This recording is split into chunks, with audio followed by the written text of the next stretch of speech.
Bismillahirrahmanirrahim. Nahmaduhu wa nusalli ala rasulihil karim, amma ba'd. Insyaallah pada kesempatan ini kita akan melanjutkan kembali pembacaan kitab Ibanatul Ahkam juz yang kedua. Kita telah sampai kepada hadis yang ke-22. Wa an Abi Hurairah radhiyallahu anhu, dan daripada Abi Hurairah radhiyallahu anhu, anin Nabi sallallahu alaihi wasallam, dari Nabi sallallahu alaihi wasallam, qala, beliau bersabda, idza sami'tumul iqamata, apabila kalian mendengar iqamah, famshu, maka berjalanlah kalian, ila sholah, menuju sholah, wa alaikum as-sakinah, dan hendaknya kalian as-sakinah, yaitu tenang, wal waqar, dan hendaknya kalian itu pelan-pelan. Wala tusri'u, dan janganlah kalian tergesa-gesa. Fama atraktum, maka apa yang kalian dapati daripada sholat, fasollu, maka sholatlah kalian. Wama fatakum fa'atimu, dan apa yang telah terlewat dari kalian, fa'atimu, maka sempurnakanlah. Muttafaqun alaihi wal lafdzu lil Bukhari. Jadi hadis ini menjelaskan kepada kita supaya kita berjalan menuju ke masjid itu dengan pelan-pelan dan tenang. Jangan tergesa-gesa. Kemudian apa saja yang kita dapati daripada imam, hendaknya kita langsung mengikuti imam. Kemudian apa yang telah terlewat daripada sholat, maka hendaknya disempurnakan. Jadi jumlah rakaat yang sudah terlewat itu hendaknya disempurnakan setelah imam salam.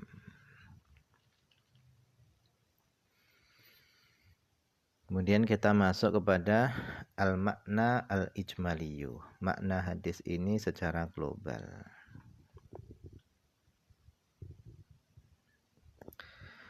Al-qadimu ila sholati fil masajid ma'murun bil waqari was sakinati. Al-qadimu ila sholah, orang yang hendak sholat fil masajid, di masjid-masjid, itu ma'murun, dia itu diperintahkan bil waqar, dengan pelan-pelan, was sakinah, dan dengan tenang, tidak terburu-buru, wa adamil isra, dan tidak terburu-buru, wal iltifat, dan tidak menolah-nolah. Jadi orang yang ingin datang ke masjid untuk sholat, maka dia diperintahkan berjalan dengan pelan-pelan, dengan tenang, dan gak buru-buru. Kenapa? Alasannya fahuwa fi sholatin hukman, karena dia berada di dalam sholat hukman, secara hukum. Jadi orang yang berjalan menuju ke masjid untuk melakukan sholat, maka dia ini dihukumi seperti orang yang berada di dalam sholat. Itu secara hukum. Sehingga fa'alaihi, wajib ke atasnya, ayat ta'addaba, hendaknya dia beradab, bi'adabil musallin, dengan adab-adabnya orang-orang yang sholat. Hatta takfura khutahu, sehingga menjadi banyaklah khutahu, langkah-langkah kakinya. Jadi kalau dia berjalan ke masjid dengan pelan-pelan dan tenang, maka menjadi banyaklah langkah-langkahnya yang dia langkahkan menuju ke masjid. Falahu, dan dia memperoleh bikuli khutwatin, dengan setiap langkah yakhtuha, yang dia langkahkan, dia memperoleh darajah, 1 derajat. Bikhilafima, berbeda masalahnya, lau ata, seandainya dia datang ke masjid musri'an, dalam keadaan tergesa-gesa, fa innahu, sesungguhnya dia, la yasilu ila shaf, tidaklah dia sampai kepada shaf, illa mutsbi'an, kecuali dalam keadaan capek. Fala yaktir, sehingga dia enggak akan mampu, ayat tadabbara, dia merenungi, bi khusyu'i qiraatil Quran, yaitu bacaan Al-Quran secara khusyuk. Jadi intinya walaupun iqamah sudah dikumandangkan, tetap diperintahkan kepadanya berjalan menuju ke masjid dengan pelan-pelan dan tenang dan tidak terburu-buru.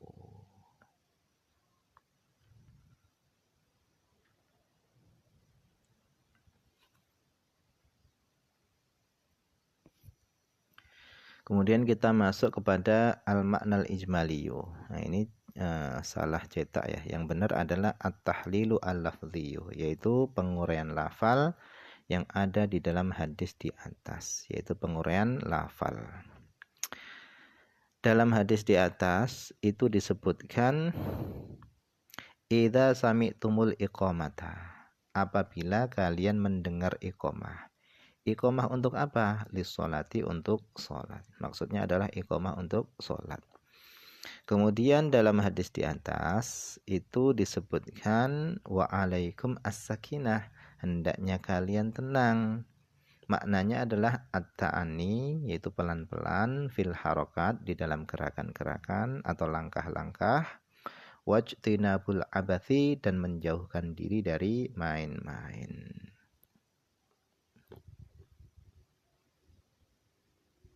Kemudian wal waqar, hendaknya kalian itu tenang atau pelan-pelan. Fil hay'ah, di dalam keadaannya, tenang di dalam keadaannya. Seperti apa? Kaghaddil basari, seperti menundukkan pandangan, wa khafdis shauti, dan seperti merendahkan suara, wa adamil iltifat, dan tidak menoleh-noleh.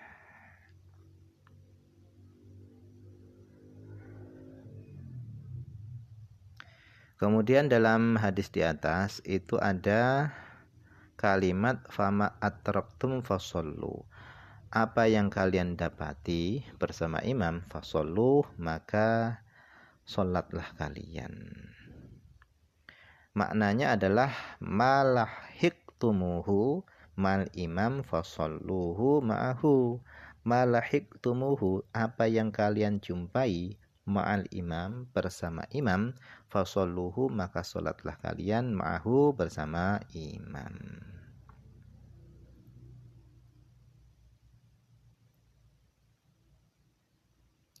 Kemudian dalam hadis di atas itu ada kalimat wa ma fatakum fa'atimu, dan apa yang telah luput dari kalian fa'atimu, maka sempurnakanlah. Maknanya adalah walladzi sabaqakum bihil imamu minas sholah faf'aluhu ba'da salamihi.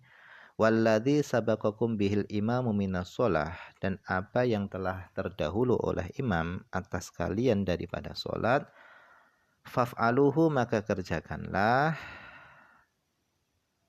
ba'da salamihi, setelah salamnya imam. Jadi apa yang telah terdahulu oleh imam atas kalian daripada sholat, kerjakanlah setelah imam salam.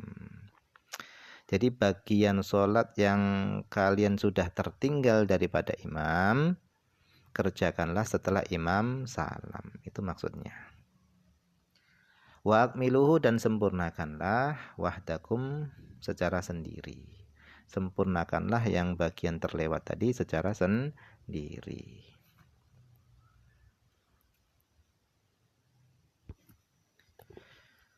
Kemudian kita masuk kepada fiqhul hadis, yaitu pemahaman fikih yang bisa diambil daripada hadis ini. Yang pertama adalah an-nahyu, larangan, anil isra, dari tergesa-gesa, fil masyi, di dalam berjalan, ila sholah, menuju sholat. Jadi berjalan dengan terburu-buru menuju sholat itu dilarang. Ini yang pertama. Kemudian yang kedua adalah al-hathu ala ta'ani wal waqar halal maji'i ila sholah, yaitu anjuran supaya pelan-pelan, ta'ani ini pelan-pelan, wal waqar, dan tenang, halal maji'i ila sholah, ketika datang ke sholat. Jadi dianjurkan ketika kita datang menuju ke sholat di masjid, hendaknya kita berjalannya tadi itu dengan tenang dan pelan-pelan. Kemudian asalitsu yang ketiga adalah husulu fadilatil jamaah, yaitu memperoleh keutamaan jamaah biidroki ayy juz'in, dengan mendapati mana saja bagian minas sholah, daripada sholat. Jadi bagian mana saja yang didapati oleh makmum daripada sholah, dia mendapati bersama imam, itu memperoleh fadilah atau keutamaan jamaah. Yang penting dia sempat bertemu dengan imam pada bagian sholat manapun. Itu dia makmum tadi sudah mendapatkan keutamaan jamaah. Kemudian ar-rabi'u yang keempat adalah masyru'iyatu dukhulil ma'mum ma'al imam fi ayyi halin wajadahu 'alaiha. Disyariatkannya makmum masuk atau bergabung bersama imam fi ayyi halin, dalam kondisi apapun, wajadahu, yang makmum tadi mendapati imam, 'alaiha, atas kondisi tersebut. Jadi kondisi apa saja yang dia temui bersama imam, itu hendaknya dia mengikuti imam. Apakah imam sedang ruku, apakah imam sedang sujud, hendaknya dia langsung mengikuti imam tanpa nunggu imam berdiri, misalnya seperti itu. Kemudian yang kelima, al-khamisu, yang kelima adalah ma adrokahul makmum mal imam wa awwalu sholatihi. Apa yang didapati oleh makmum bersama imam itu adalah permulaan sholatnya makmum. Jadi hitungannya itu adalah ketika dia mendapati bersama imam. Nah, bagian yang dia dapati bersama imam itu adalah permulaan sholatnya. Kemudian yang terakhir, as-sadisu, yang keenam, adalah ijmamu ma fatal ma'mum minas sholah ba'da sholatil imam litakmula sholatuhu, yaitu menyempurnakan bagian sholat yang terlewat oleh makmum daripada sholat setelah sholatnya imam. Jadi setelah imam salam, hendaknya bagian yang terlewat oleh makmum itu disempurnakan. Litakmula sholatuhu, supaya sholatnya sempurna.